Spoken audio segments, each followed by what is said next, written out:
All right, welcome everyone. In this video, we'll be talking about what it takes to succeed on Amazon and what to expect when you first get started.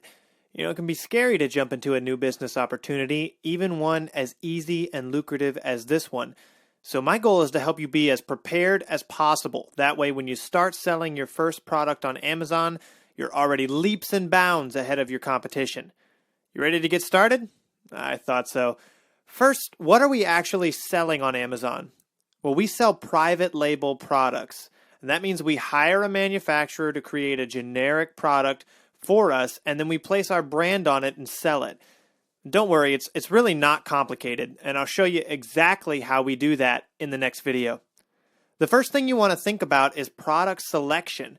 Choosing the right product is an important step in this process.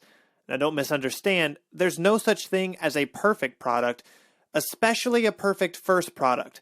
It's always more important to have great marketing than a perfect product. As long as your product meets a need and does it well, it can be successful. However, if you follow these simple guidelines, you'll drastically increase your chances of success with your first product. So let's get started. The first thing you want to look for is low competition. One of the most important factors when looking for potential products is gauging how competitive the market is. Now, that's not as difficult as it sounds.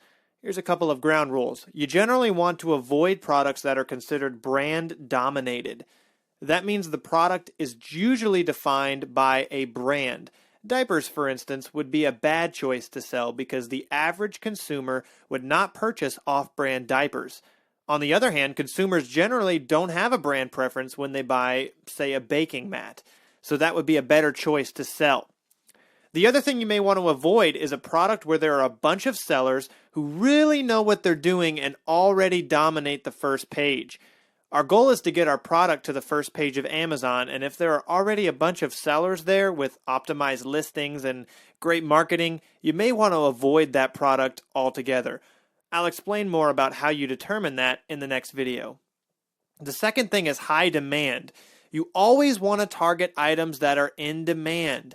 There's several ways to determine if a product is currently selling well, but the simplest way is to check the bestseller rank of a given product online. To do this, open 5 to 8 listings from the first page of Amazon for your main keyword.